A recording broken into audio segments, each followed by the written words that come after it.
We're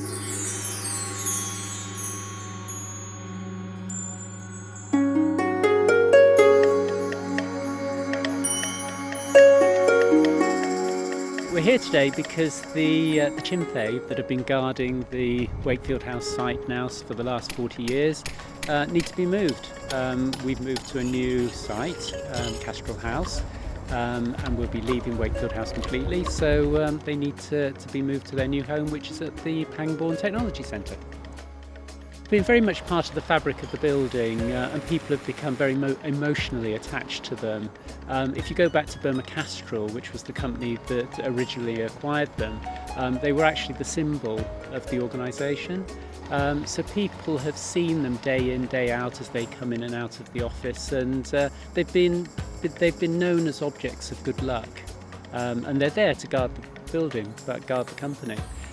As far as I'm aware, they're the only two that are in the country, and when they were brought over from Burma, they had a monk to accompany them, so they're objects of religious significance.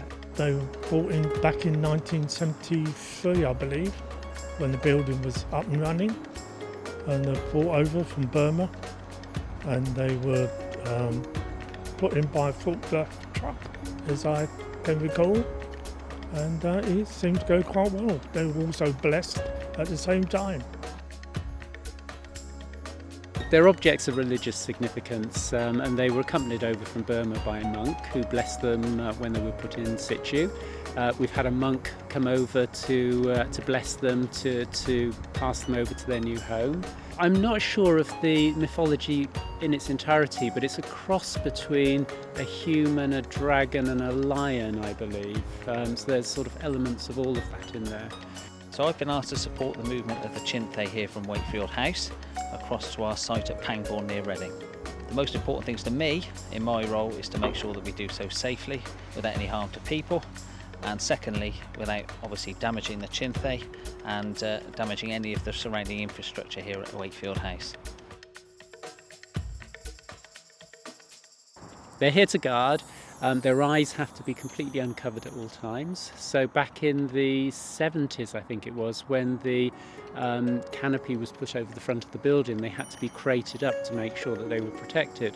But even then, they had to have their eyes uncovered so that they could still see out and protect the building.